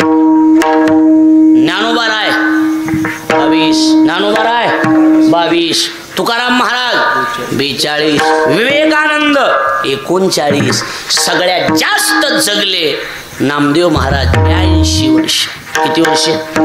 म्हणजे संतांनी सुद्धा 100चा आकडा ओलांडला नाही. मग मला सांगा, जर संतही 100च्या पुढे गेले नाहीत तर तुम्ही तर म्हणलात अकल्प आयुष्य संतांना व्हावं. मागणी अवघड आहे का सोपी? अवघड आहे मागणी, अवघड आहे. उत्तर तिथंच आहे. उत्तर देतो लगेच, उत्तर लगेच देतो. अकल्प आयुष्य व्हावं पण संताला नाही व्हावं, हरीच्या दासाच्या कुळाला व्हावं. अकल्प आयुष्य व्हावे तया कुळा. आता कुळा कसं काय सांगतो की, मी आमच्या कुळात भजन करणार आहे, नामस्मरण करणार आहे. असाच दुसरा एक माणूस त्या कुळाला द्या. असाच म्हणजे असा नाका डोळ्यात असा दिसायला नको असं नाही. असाच भजन करणारा अजून एक माणूस त्या कुळाला द्या, म्हणजे त्या कुळाला असंच पिढ्यानपिढ्या अकल्प आयुष्य द्या. मला एक अडचण आहे, असं वाटतं मला, महाराज आमचे वडील होते, आमच्या वडिलांनी हे घर बांधलं, आमच्या वडिलाची जमीन आहे, वडिलाची जमीन घेतो, वडिलाचं घर घेतो, पण बरेच माणसं आमच्याकडे येतात महाराज. आमची सुद्धा पंढरपूरला पंगत होती. आमचे वडील होते तेव्हा आमची पंगत होती.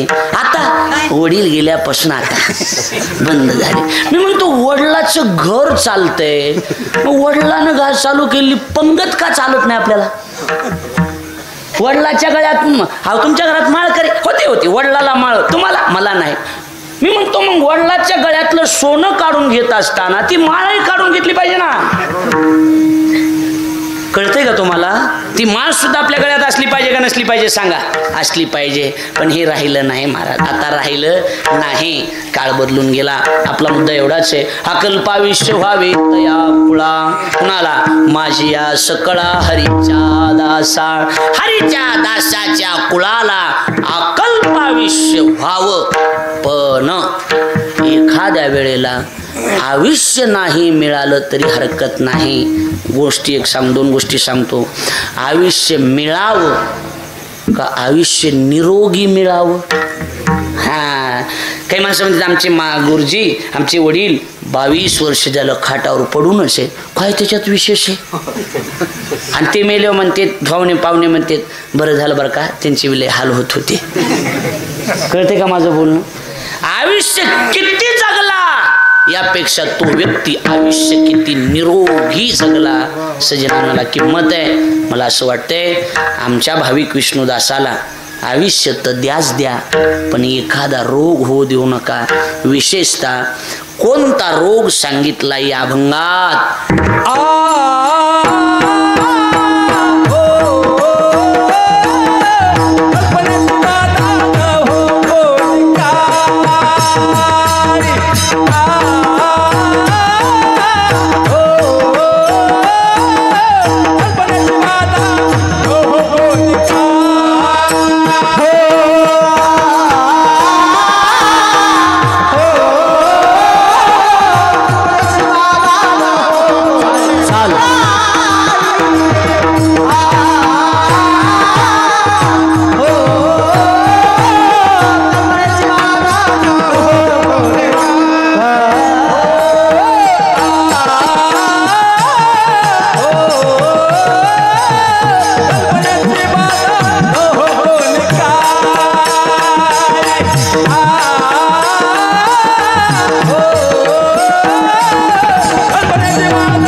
किती जगला बोर नाही ना व्हायला, त्याच्यापेक्षा आयुष्य किती बोला ना निरोगी जगला याला किंमत आहे.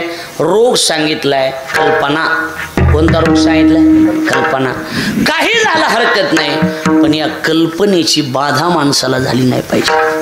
किती थांबा, कशाला विनाका वाजू, त्याला व्यवस्थित वाक्य चांगलं पाहिजे, बरोबर आहे का नाही? अर्ध्या वाक्यालाच काय कल्पना शब्दाचा अर्थ सांगतो, लक्ष द्या. कल्पना शब्दाचा अर्थ एकच वाक्यात सांगतो, शास्त्रकाराने अर्थ केला, नसलेल्या गोष्टीचं जी चिंतन घडवते तिचं नाव कल्पना. आणि खरं सांगा, नसलेली गोष्ट माणसाला जास्त दुःख देते का असलेली गोष्ट? नसलेलीच गोष्ट दुःख देते की. आम्ही हमेशा दृष्टांत सांगतो, जुना दृष्टांत ऐकलेला आहे तुम्ही, पण तरी सांगतो. एक माणूस जगायला म्हणा कसा म्हणा मुंबईला गेला, इकडून एकटाच गेला, पण तिकडे गेल्यावर चतुर्भुज नर होणी ठेले. दोनाचे बोला की, हे चांगलं माहिती तुम्हाला, दोनाचे 4 झाले. आणि पडल्या पडल्या रात्री पत्नीने विचारलं 10 बाय 10ची खोली, त्याच्यातच सगळं पडल्या पडल्या क्वार्टर विचारलं पत्नीने, का हो आपल्या प्रपंचाला एखादं जर फूल लागलं, मुलबाळ झालं, एवढूशा जागेत झोपायचं कुठं? ती म्हणली मालक तुम्ही थोडं पलीकडे इथं झोपतंय. जागा झाली. ते म्हणला दुसऱ्यांदा बी मुलगा झाला तर मग कुठं झोपन? ती म्हणली थोडं अजून पलीकडे सरकार झाली. ते जरा पुढचंच होतं. ते म्हणला बरं दुसऱ्यांदा जर जुळं झालं तर? ती म्हणली अजून थोडं पलीकडे सरका. जी पलीकडे सरकलं असं जरा जास्तच पडलं, बरोबर आहे का नाही? दंडिशी खाली पडलं. त्याच्या कमराचं माकड हाड गेलं. माकड हाड कळतं का? याला माकड हाड म्हणतात. लक्षात आलं का नाही? हाडाच्या बँकेचा मॅनेजर आहे, त्याचं नाव माकड हाड आहे. माकड हाड गेलं. इकडं आहे का? माकड हाड मोडलं. दृष्टांत संपला. मला तुम्हाला विचारायचं आहे, त्याचं माकड हाड मोडलं, कुणी मोडलं? मुलानंच मोडलं, हे मलाही मान्य आहे. पण नसलेल्या मुलानं मोडलं का असलेल्या मुलानं? मग आता एक ध्यानात ठेवा सगळे म्हातारे, नसलेले मुलं जर असलेल्या पाठीचं हाड मोडतात,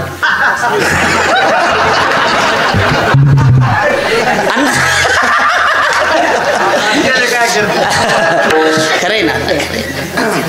नवरा बायकोचे भांडणं लागले, म्हैस घ्यायची आपल्याला, म्हैस. भांडणं लागले. बायको म्हणली म्हैस दूध किती देते? म्हणला 10 लिटर. 5 लिटर डेअरीला घालायचं आणि 5 लिटर घरी ठेवायचं. बायको म्हणली अजिबात नाही, अजिबात नाही. 7 लिटर डेअरीला आणि 3च लिटर घरी.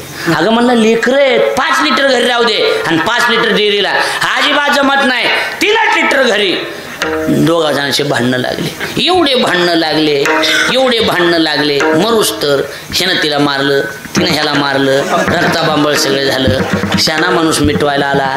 रावसाहेब कशासाठी भांडणं? हिला सांगायला म्हणले 3च लिटर 5 लिटर घरी तुझ्या म्हणते 3 लिटर घरी ठेवायचं दूध. कशाचं भांडण आहे? म्हैस म्हैस. बरं म्हैस कुठे? अजून घ्यायची हो आम्हाला. पुढच्या बाजारात तशी पैशाची जुळवाजुळव चालली. दृष्टांत माझा संपला. मला तुम्हाला विचारायचंय, नसलेल्या म्हशीनं दुःख दिलं का असलेल्या बोला बोला. नसलेलेच माणसं जास्त त्रास देतात, हे मात्र लक्षात ठेवा. तुम्ही येडे, तुम्ही नसलेल्या लोकांचं टेन्शन घेत बसता. एक वाक्य सांगतो, या जगामध्ये 70% लोक येडे आहेत. येडे येडे माझं लॉयटच असं खरंच येडे आहेत. त्यांना अकला नावाचा प्रकारच नाही. मी पटवून देतो तुम्हाला. आमच्या गावात पत्ते खेळत होते परवा दिवशी माणसं. पत्ते खेळत होते आणि पत्ते गणपती पुढे खेळतात की माणसं. पत्ते खेळत होते. इथं नाही, इथे मूर्ती, इथं काही बसवलेला गणपती नाही ना, बरोबर आहे का नाही? इथं नाही. इथं अजून मला पाकिट घ्यायचं राहिलंय. लक्षात आलं का नाही? हां, पत्ते खेळत होते. पोलिसाची गाडी आली. जी पळायला लागले. एक जण जीच पळत गेलं, डायरेक्ट पोलिसाच्या गाडीत जाऊन बसलो. पोलीस म्हणले काय इमानदार आहे? त्याच्याकडे म्हणले का पळत आलास रे, का पळत आलास? लोक पळून गेल तू? मला शहाणपणा शिकू नका म्हणला. मागच्या महिन्यात बी मला पकडील तर तुम्ही, तेव्हा गर्दी एवढी होती मला बसायला जागाच मिळाली नव्हती. मी आज ठरविले सगळ्याच्या आधी जाऊन बसणार. 70% लोक येडे आहेत. येडे येडे. अकला नावाचा प्रकार त्यांना जवळजवळ राहिलेला नाही. आणि एक अजून सांगतो, 60% लोकांकडं रक्तगट जर सोडला तर जगात दुसरं काहीच पॉझिटिव्ह नाही. काहीच त्यांना कुणाचा आनंद वाटत नाही, कुणाच्या कलेचा गर्व वाटत नाही, कुणाच्या कीर्तनाचं आनंद वाटत नाही, कुणाचं कौतुक करावं वाटत नाही. त्यामुळे तुम्ही ह्या मूर्ख लोकांचं टेन्शन घेत बसू नका. 60% लोक तुम्ही काही नाही केलं तरी कायम विरोधात चालणार आहेत. 40% लोक प्रेम करतात, त्यांच्या समाधानासाठी जगा. माझं बोलणं कळतं तुम्हाला? त्यांच्याकडे बघूच नका. ते त्रास देणारे या जगात 1.5 लाख अकाउंट आहेत. फेसबुकला, इंस्टाग्रामला, यूट्यूबला, फक्त वाईट कमेंट्स करण्यासाठी. फेक अकाउंट आहे. टेन्शन घ्यायचंच नाही. टेन्शन अजिबात घ्यायचं नाही, कधीच घ्यायचं नाही. चलत राहते, लोक बोलतच असतात. आपण आपलं काम प्रामाणिकपणे करायचं असतं. खूप होत चाललाय. अण्णा तुम्हाला थोडी गडबड आहे. थोडं 11च्या पुढे जाण्याची सुद्धा शक्यता नाही माझी. लक्षात आलं का नाही? इकडं लक्ष द्या. तुमची आहे सांगतो, इकडं लक्ष द्या. काय झालं? एकच मुद्दा सांगतो, एकच मुद्दा. फार शांततेनं ऐका. कथा चालू होती, कीर्तन चालू होतं असं. आणि कीर्तन चालू असताना कीर्तनकार महाराज वर्णन करत होते. भगवान परमात्मा एवढा सुंदर आहे, देखणा आहे. वृंदावनामध्ये तो राहतो. सोन्याचा मुकुट आहे त्याला, सोन्याचे कुंडल कानात आहेत, सोन्याचे दागदागिने त्याच्या गळ्यामध्ये आहेत. ऐकताय ना सगळे लक्ष देऊन. सोन्याचे दागदागिने त्याच्या बाजूबंद सुद्धा सोन्याचे आहेत. असा तो जगाचा मालक आहे, असा सुंदर देव आहे, सोनं आहे. असा रस्त्यानं चोर चालला होता. चोर, सोन्याचे दागिने गळ्यात आहेत, सोन्याचा मुकुट आहे, सोन्याचे कुंडल आहेत. कुणीतरी मोठा शेठ असला पाहिजे. चोरी करायची तर याच्याच घरी करायची. पुढं जाऊन बसला, डोकीच्या पुढे येळशीच्या जवळ. महाराज इकडेच येणार आहेत. गाडी अडवली. ए थांब, कोण आहेस तू? मी चोर आहे. काही नाही माझ्याकडे. तुझं काही नाही पाहिजे मला. तू मग तूच सांगत होतास का ते सोन्याचे मुकुट हे? हो. त्याला त्यातलं माहित नव्हतं ना काही. म्हणलं हो. त्याचा पत्ता मला सांग. ऐका ऐका, फक्त ऐका, मजा आहे, सुंदर आहे. त्याचा पत्ता मला सांग. कधी कधी असं बी ऐका, बरोबर आहे का नाही? त्याचा पत्ता मला सांग, त्याचा पत्ता सांग. गाठतो.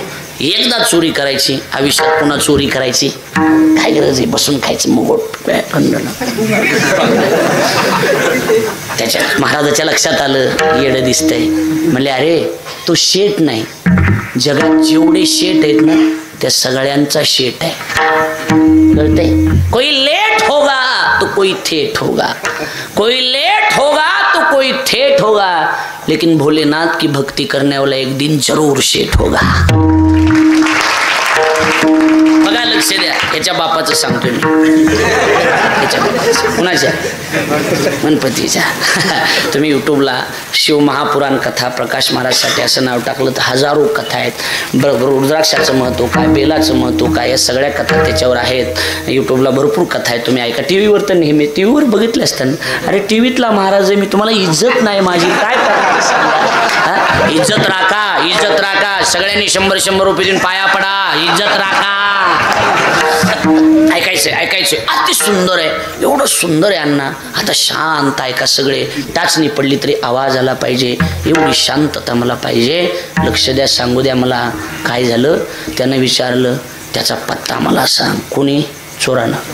सांग पत्ता. लक्ष द्या, फार गांभीर्यानं ऐका बरं का सगळे. ते मन तिथं द्या. मी प्रसंग सांगतो तिथं. बापा मला पत्ता सांग. यानं सांगितलं तो शेठ नाही, जगात जेवढे शेठ आहेत त्या सगळ्या शेठ लोकांना शेठ बनवण्याचं काम त्याचं आहे. पत्ता तो वृंदावनात राहतो. वृंदावनात. नाव काय त्याचं? त्याला बाके बिहारी म्हणतात. बाके बिहारी. कृष्णाचं नाव बाके बिहारी आहे. तिकडलं कुठे ते वृंदावन? मॅपला टाक. लगेच गेला धाराशिवला. नाही तर डोक्याहून बी रेल्वे आहेच आहे ना. रेल्वेत बसला. दिल्लीला गेला. दिल्लीहून 200 किलोमीटर आहे. दिल्लीहून लगेच गाडीत बसला. मी रेल्वेत मथुरीला उतरावं लागतं. मथुरीला उतरला. वृंदावन 10 किलोमीटर. तिथून टॅक्सीत बसला. गेला. विचारलं का हो इथं बाके बिहारी नावाचे शेठ कुठे राहतात? एक जणांना सांगितलं बाके बिहारी कुणी शेठ नाही, सगळ्या शेठ लोकांचे शेठ आहे. असं कुठे त्यांचं घर? घर नाही, मंदिर आहे. त्याला वाटलं कोणीतरी मोठा राजा असला पाहिजे. मंदिर आहे त्याचं. पण तो एकटा बाहेर कधी निघतो? एकटा तर असा कधी बाहेर निघत नाही, पण दर्शन देतो. याला वाटलं मोठा माणूस असला पाहिजे, लोकांना दर्शन देतो. कुठे? सरळ जायचं. तिथं ते दही विकणारे, मलाई विकणारे आहेत, लस्सी. तिथून पुढं जायचं. सुंदर तिथं दिसेल तुम्हाला. सोन्याचा, हां तोच तो. सोन्याचे दाय, हां ते कुंडल सोन, हो तेच आहे ते. जा. गेला तिथं. ऐका बरं, असं बघितलं. सोन्याकडं बघायचा. एकदा चोरी केली, संपलं. पुन्हा चोरी करायची गरज नाही. बस विचार केला, एकदाच खायचं नाही, गडबड करायची नाही, थोडे दिवस इथंच राहायचं. गंगेच्या किनाऱ्यावर झोपडी केली, झोपडी. आणि तिथं गेला पुजाऱ्याजवळ. मला काही काम मिळेल का मंदिरात? म्हणजे झाडू मारण्याचं काम? हो चालेल चालेल. झाडू मारायला मध्ये गेला. ऐका ऐका ऐका, डोळे भरून येतील. झाडू मारायला मध्ये गेला. झाडू मारायचा खाली जर मुकुट नेला तर कमीत कमी 3 पिढ्या तरी. ती पुजारी म्हणायची नवीन दिसतोय, देवावर प्रेम दिसतंय, झाडू मारतोय तरी देवाकडेच बघतोय. विनोद नाही, अंगावर काटा येईल तुमच्या. झाडू मारता मारता देवाकडे बघता बघता बघता बघता. सर बापू 40 वर्ष झाले. किती वर्ष? 40 वर्ष झाले. झाडू मारत होता, म्हातारा झाला, थकला तरी झाडू मारायचा, देवाकडे बघायचा. एकदा तरी करील चोरी, झाडू मारायचा. 40 वर्ष झाले. 80 वर्षाचा म्हातारा झाला, त्या झोपडीमध्ये राहायला लागला. आता सेवा करण्यासाठी जाणं होत तर नव्हतं दादा. एके दिवशी रात्री 12 वाजले, दारावर थाप पडली, दरवाजा उघडला. सोन्याचा मुकुट, कानात कुंडल, गळ्यात सोन्याचा हार, बाकी बिहारी जगाचा मालक त्याच्या झोपडीत आला. ह्यानं विचारलं, कोण आहेस तू? चोर आहे म्हणे. मी चोर आहे, चोर चोर आहे. चोर आहे म्हटल्याच्या नंतर बघितलं, अरे तू मंदिरातलाच ना तो शेत मी झाडू. हो हो मी चोर आहे, तुझ्या घरी चोरी करण्याकरता आलो आहे. आता त्यानं हात जोडले, भगवान चोरी करण्यासाठी आलो होतो, 40 वर्ष तुझी सेवा करण्याकरता निघून गेली, तू काय मला लुटण्यासाठी आला? मी काय तुला लुटण्यासाठी आलो होतो, पण खरं तर आज तूच मला लुटले. लुटा दिया भंडार काशी वाले ने, कर दिया माला माल काशी वाले ने. लुटा दिया भंडार काशी वाले ने. येते भजन येते, शिवकथेतलं भजन. हात हात. लुटा दिया है, लुटा दिया है, लुटा दिया है, लुटा दिया, लुटा दिया है, लुटा दिया है. एक ताली हाथ वर गया. लुटा दिया है, लुटा दिया है, लुटा दिया है, लुटा दिया, लुटा दिया है, लुटा दिया है. ताली ताली. लुटा दिया भंडार काशी वाले ने, कर दिया माला माल काशी वाले ने. लुटा दिया भंडार काशी वाले ने, कर दिया माला माल काशी वाले. सगळ्यांनी माग म्हणा, माझ्या महिलांनी सगळ्यांनी म्हणा. लुटा दिया है, लुटा दिया है, लुटा दिया है, लुटा दिया, लुटा दिया है, हे लुटा दिया है, लुटा दिया है, लुटा दिया है, लुटा दिया.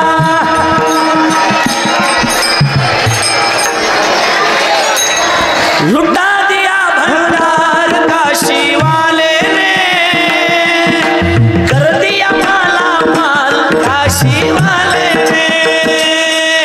लुटा दिया काशी वाले, कर दिया माला माल. बस बस बस.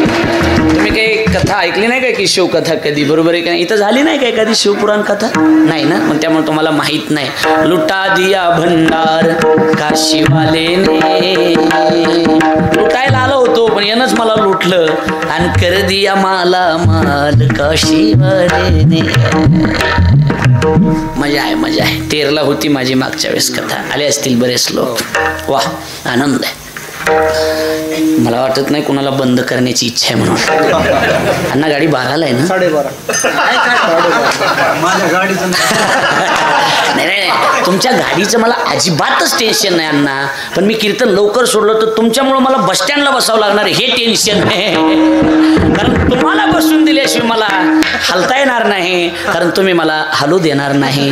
त्यामुळं टाइमपास करण्यापेक्षा देवाजवळ भजन केलेलं बरं. थोडा वेळ बरोबर काय सांगा. वा, तेवढ्याच बजेटमध्ये वाढवतोय थोडं. झालंय झालंय. बस झालंय, एक तास दीड तास बोली आपले तास दीड तास झालंय, आता बस झालंय. ऐका आता, याचा अर्थ एक आहे, काहीही झालं तरी हरकत नाही, कल्पना झाली नाही पाहिजे, म्हणजे नसलेल्या गोष्टीचं दुःख झालं नाही पाहिजे. म्हणून आमच्या विष्णुदासाला कल्पनेची बाधा न हो कवनी काळी ही संत मंडळी. देवा, हे सगळे सप्ताह करणारं कामगार गणेश मंडळ आहे ना बाबा, सुखात ठेव रे बाबा. पुढच्या वर्षाने माझी तारीख घेतली पाहिजे, एवढं सुखात ठेव रे बाबा यांना. बरोबर आहे का नाही? मी देतो. मला स्पेशल माणसं करायचे, ते एक कीर्तन एका माणसाने घेतलं पाहिजे. मग एक दोघं जण सौजन्य, म्हणजे मंडळावर लोड कमी येईल थोडासा. बरोबर आहे का नाही? एक कीर्तनसाठी महाराज आम्ही 2 जण घेतो मित्रमंडळ, बस एखादे महाराज आहेत काल्याचं आम्ही बघतो त्या महाराजांचं, असं एक घेतलं तर थोडं अजून बरं पडेल. त्याचंच नाव त्या पत्रिकेवर महाराजाच्या पुढं असेल, त्यानंच हार आणायचा, त्यानंच महाराज जीव घालायचा, त्यानंच बुक्का लावायचा आणि त्यानंच हार घालायचा. लक्षात आलं? किती चांगली पुणेरी पद्धत आहे ही. पुणे जिल्ह्यात पद्धत आहे. मंडळावर थोडासा लोड कमी येतो. लुटा दिया भंडार काशीवा. खरं सांगा बरं, खरं सांगा, विनोद नाही, अशी शिवपुराणाची कथा चालल्यासारखं वाटायला लागलंय का नाही सांगा बरं एकदम सुंदर. वा, आता लक्ष द्या, कीर्तन आहे आपलं, कथा नाही. कल्पना होऊ नये, म्हणजे नसलेल्या गोष्टीचं दुःख होऊ नये, एक विनंती आहे. दुसरं, अरे कितीतरी नवरा बायकोचे भांडणं बघितलेत मी. होय, आपल्याला जर पोरग झालं त्याचं नाव शंतनू ठेवायचं, पोरगी झाली तिचं नाव करिश्मा ठेवायचं. काही बी म्हणतात तर करिश्मा असतं का? देवाचं नाव ठेवायचं, देवाचं. भक्ती ठेवू, भक्ती. शंतनू, तिचं नाव काय म्हणलो मी? करिश्मा ठेव. नाही हे बघा, तुम्हाला सांगायला लागले मी तसलं जमणार नाही. तुला सांगायला लागलो, हा हे बघ मी तसलं जमणार नाही. उचली ना आपटीली. नसलेलीच आहे ना, कुठाने सांगा ना महाराज, नसलेले. जुन्या गोष्टीत, इंगळे महाराजाच्या गोष्टीत रस्त्यानं चालले, सासू जावाई आणि सासरा रस्त्यानं चालले, आणि रस्त्यानं चालले आणि चालल्याच्या नंतर असं मोठं असं शेत होतं, गव्हाचा प्लॉट होता. जावाई बापू, किती गहू होईल बरं? सासरे बा नाही म्हणलं तरी 10 पोते होणार. 20 पोत्याला 1 पोतं बी कमी होत नाही. जावाय बाप, सासरे बुवा, 10च पोते होणार. 19 सुद्धा होत नाहीत, 20 होणार. नाही लागली हाणामारी. लक्ष द्यायला लागलंय का नाही? झाली चेचाचीची सुरू. लक्ष द्यायला लागलंय का नाही? कुचाकुची झाली सुरू. नसलेल्या गोष्टी माणसाला जास्त दुःख देतात. सज्जनानू, एखाद्या वेळेला नसलेल्या गोष्टीचं चिंतन झालं तरी हरकत नाही. आणि ह्याच्यापेक्षा एक रोग आहे अण्णा मोठा.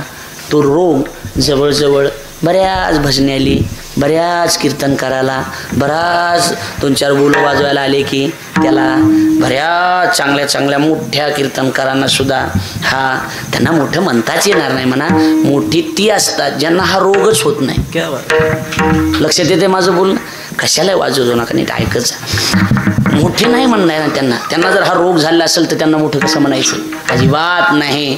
बऱ्याच लोकाला श्रीमंतीमुळं, पैशामुळं हा रोग थोडाफार झालेलाच आहे. बरोबर आहे का नाही? झालेलाच आहे.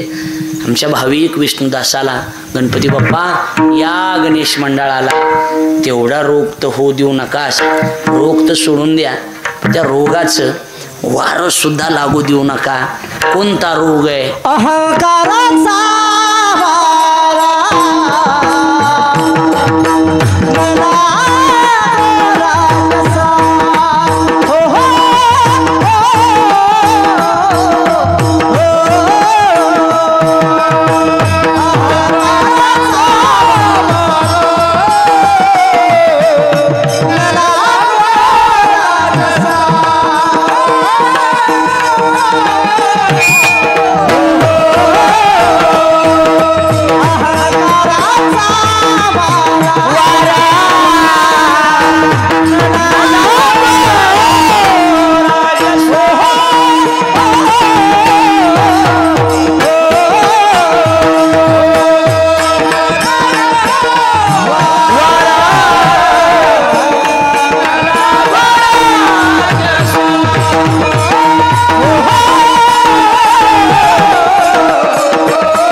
एसटी गेली.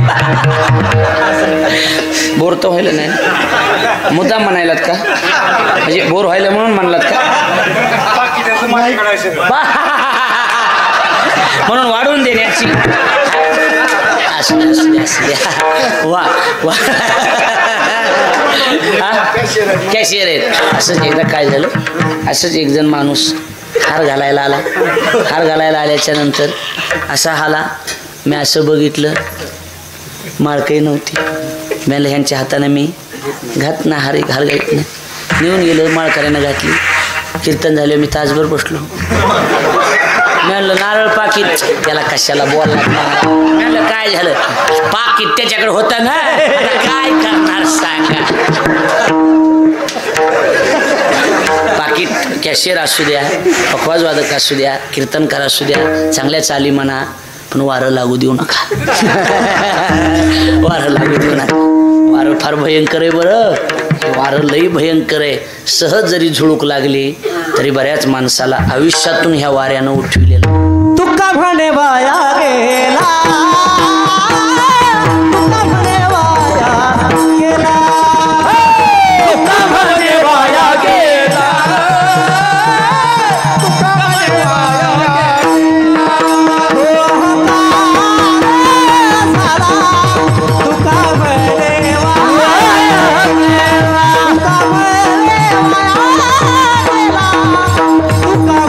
वाया गेला, तुका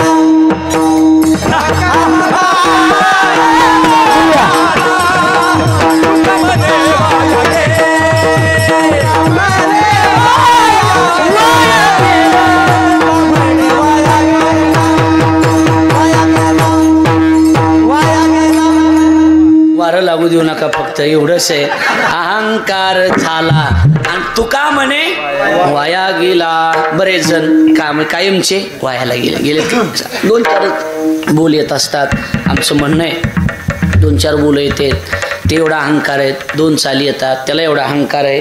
एखाद्याला कीर्तन येते थोडंफार, तर त्याला एवढा अहंकार आहे, एवढा अहंकार आहे. ह्याच्यासाठी भाऊ कमीत कमी 40 लागतात. तो बिचारा 40,000 घेतो. मी काय यांना घेऊ सांगा ना. लक्षात आलं का नाही? आपल्याला ते येत नाही.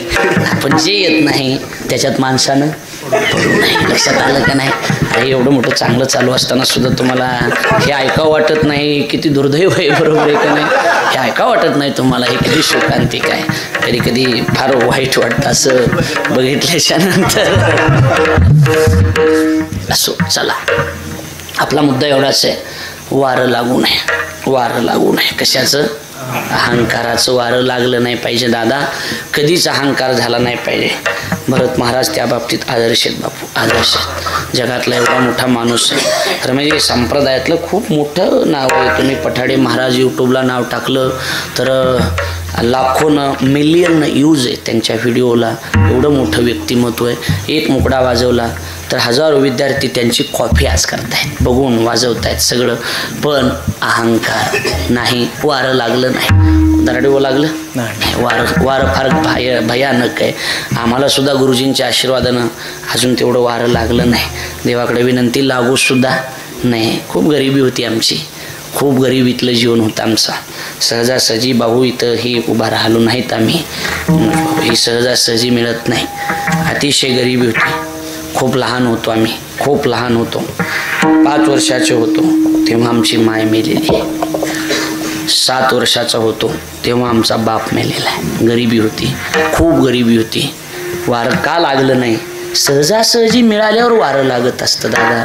कष्ट करून मिळवल्यावर वारं अजिबात लागत नाही. आम्हाला बरेच लोक म्हणतात, अण्णा तुमच्या वागण्यात थोडा बदल करा. साठे महाराज तुमच्या वागण्यात थोडा बदल करा. कुणालाही बोलता राहो तुम्ही, कुणालाही भेटता, कुणासाठी बी वेळ काढता तुम्ही. मोठे महाराज आहेत तुम्ही. मला आमचा सोशल मीडियावालाच एक दिवशी म्हणला, चॅनलवाला, जे सगळे माझं काम बघतो, बाबा हे बरं नाही, तुम्ही सामान्य माणसाला भेटता, तुम्ही खूप मोठे. म्हटलं वेड्या, सामान्याला भेटतो म्हणूनच मोठा आहे. नाही तर कोणी ओळखलं असतं आपल्याला? कोणी ओळखलं नसतं. आपलं मोठे पण सामान्यात आहे. 2 बोल असले तरी भरत महाराज त्याला घेऊन वाजवतात. सामान्यातच मोठेपण आहे. आपलं मोठेपण त्याच्यातच. लहानपणात आमचे मायबाप गेले गरिबी एवढी भोगली भाऊ, इथं बसलेल्या एकाही व्यक्तीनं तेवढी गरिबी भोगली नसेल तेवढी गरिबी भोगली. 7व्या वर्षी लोकाच्या घरी म्हशी सांभाळायला होतो माय. 1.5 वर्ष ताजी भाकर खाल्ली तर नव्हतीच, पण बघितली सुद्धा नव्हती. गरिबी खूप होती. तेवढ्या गरिबीतून इथपर्यंत आलोय म्हणून वारं कधी लागलं नाही. भाऊ एक मोठा, शेजारच्या घरी टी व्ही बघायला जायचो. Black and white T V होती. टी व्ही बघायला आम्ही जायचो. टी व्ही बघायला गेलं ना, आम्ही जाऊन बसलो की टी व्ही मालक टी व्ही बंद करायचा. माझ्याकडे लक्ष द्या ना, विक्षेप करू नका. टी व्ही बंद करून टाकायचा आहे. टी व्ही बंद करायचा भाऊ, बंद करायचा. उठायचो, बाहेर जायचो. भावानं मला विचारायचं, का रे आपण गेल्यावर टी व्ही का बंद करतात? दरवाजा लावून घेऊन ते पुन्हा चालू करतात. मी सांगायचं, गड्या आपल्याला माय नाही, आपली गरिबी आहे. या जगात गरिबाचा कोणी वाली नाही. आपली गरिबी आहे. राहू दे, चाल, नको. घरात बसलं की हाकलून लावायचं. टी व्ही बघू देत नव्हते भाऊ, टी व्ही सुद्धा बघू देत नव्हते. शपथ घेतली त्या दिवशी, ज्या दिवशी स्वतः टी व्ही घेईल त्या दिवशीच टी व्ही बघेल, तोपर्यंत टी व्ही बघणारच नाही, अशी शपथ घेतली बापू. आणि अशी शपथ घेतली. कार्यक्रमाला आळंदीला जायचो. 150 रुपये गोळा केले. 7,000ची अँटिन्याची टी व्ही घेतली. आकडे होते त्यावेळेला. घरात टी व्ही लावली. टी व्ही बघायला गेलो. पेढा घेऊन शेजारच्या काकाकडे गेलो. काका टी व्ही घेतली बरं आम्ही. टी व्ही घेतली, पेढा दिला. मी कीर्तनाला गेलो. काकानं दुसऱ्या दिवशी आमचं वायर कट करून टाकला, आकडा काढून टाकला. खूप वाईट वाटलं. भावानं सांगितलं, आपण टी व्ही घेतली तरी आपल्याला एवढा त्रास का देतात? मी सांगायचं, दादा आपल्याला मागं पुढं कोणी नाही ना. त्यांना माहिती आहे कोणाला सांगणार आहे ती लेकरं. आईला सांगा वाटत होतं, बापाला सांगायला जातील लेकरं. गडे आपल्याला माय नाही, आपल्याला बाप नाही. आपली माय मेलेली आहे, आपला बाप मेलेला आहे. आपल्याला देवाशिवाय कोणी नाही. तास पांडुरंगाच्या मंदिरात जाऊन बसायचो, देवासोबत भांडायचो. काय वैर रे तुझं? काय एवढं दुःख देतोस रे आम्हाला? काय चुकलंय रे? का रे असं करतोस बाबा? टी व्ही बघायचं बंद केलं. सांगू, कीर्तनाला जरी गेलो ना, तुमच्या घरात यायचं असलं तर मी सांगायचो, ज्या घरात टी व्ही नाही ना त्या घरात माझी व्यवस्था करा, कारण टी व्ही बघायची नाही. काकानं लाईट तोडली, वायर जाळून टाकलं. त्या दिवशी शपथ घेतली होती, काका आता तर टी व्ही आयुष्यात बघणार नाही. ज्या दिवशी त्या टी व्हीमध्ये मी असेल त्या दिवशी टी व्ही बघेल. सांगू मजा. आता मी रोज सकाळी टी व्हीमध्ये असतो 2 तास. आमच्या शेजारचा काका हातात रिमोट घेऊन आमचा शेजारी आहे म्हणून कथा बघत असतो. मोठं भरपूर व्हा, पण मोठेपणाचं वारं लागू देऊ नका. वारं फार भयंकर आहे, खूप कठीण असतं वारं. वारं लागलं ना मनुष्याचं वाटलं होतं. त्याच्या जीवनाचा वनवास झालेला असतो ना, त्याच्या जीवनाचा श्वास होत असतो दादा. रोज टी व्हीवर असतो. यूट्यूबला जा, फेसबुकला जा, इंस्टाग्रामला जा. प्रकाश साठे ऑफिशियल नावानं अकाउंट आहेत, पुरवते बघा तुम्ही, फॉलो करा. तुम्हाला आमचं जीवन काय ते कळेल, आमचं जीवन काय ते कळेल. सगळ्या कथा टी व्हीवर असतात. सगळ्या कथा केल्या. स्वामी समर्थांची कथा, भागवताची कथा, रामायणाची कथा, शिवपुराणात तर प्रसिद्धच आहे सगळ्या कथा. याचा अर्थ असा आहे, अहंकाराचं वारं लागू नका, न लागू राजसा माझ्या विष्णुदासा भाविकाशी. बरोबर आहे का नाही?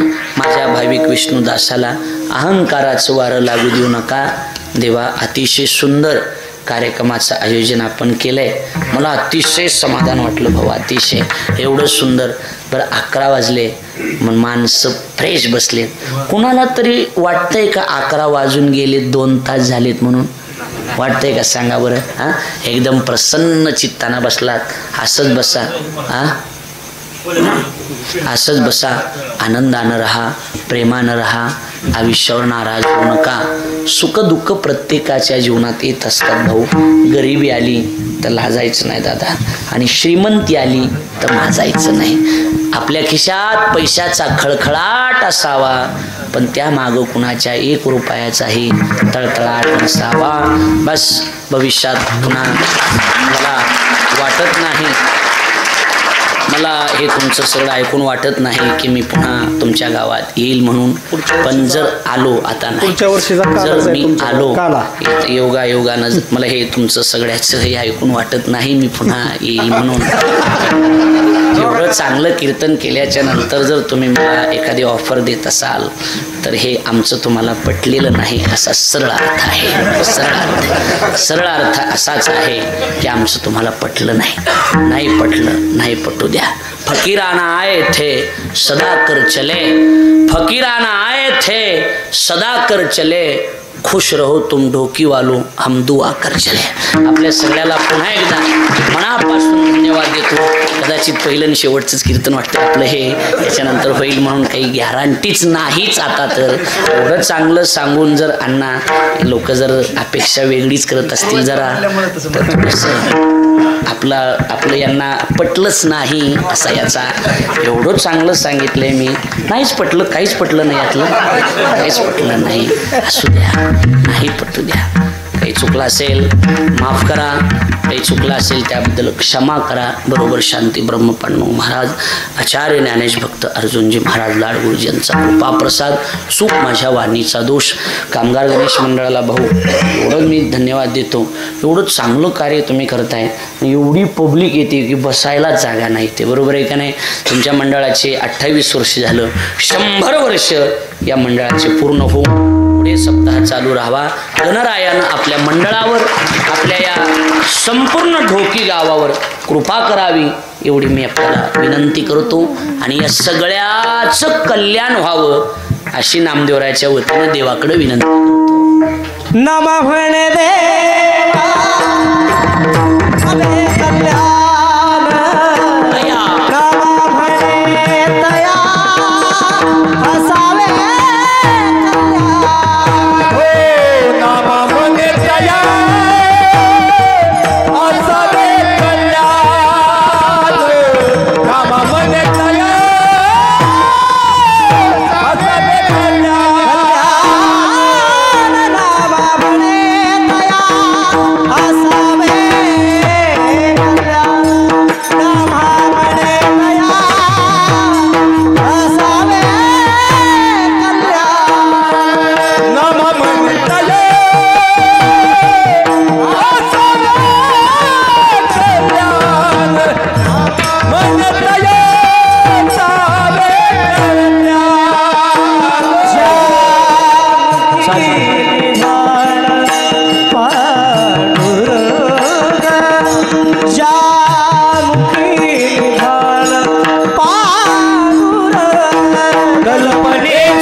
मुखात अखंड देवाचं चिंतन आहे. देवा त्यांचं कल्याण कर, कल्पनेची बाधा नको कोणी काळे, ही संत मंडळी सुखी असो.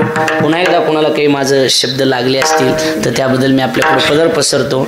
माझ्या पदरात टाका, मी असा गोंडाळून नेतो, बस स्टँडवर झटकितो. मला नेऊन तुमचं काय करायचं, तुमचं तरी मी काय करणार आहे, बरोबर आहे का नाही? हो, बरोबर आहे का नाही? पुन्हा एकदा सगळ्याला धन्यवाद. भरत महाराजांना पुन्हा एकदा कोटी कोटी वंदन करतो. ओरिजिनल साधू जर बघायचा असेल तर लक्षात आलं का नाही? ओरिजिनल साधू, कुठल्या गोष्टीचा अहंकार नाही, कुठल्या गोष्टीचा मीपणा नाही. आमच्याच्याने एक दिवस पूजा होत नाही. पठाडे महाराज रोज पूजा करतात, बरोबर आहे का नाही? अहंकार गेला तुका म्हणे देव झाला. अशा एका महान साधूला कोटी कोटी वंदन करतो, त्यांच्या चरणी नतमस्तक होतो आणि माझ्या वाणीला विराम. ज्ञानेश्वर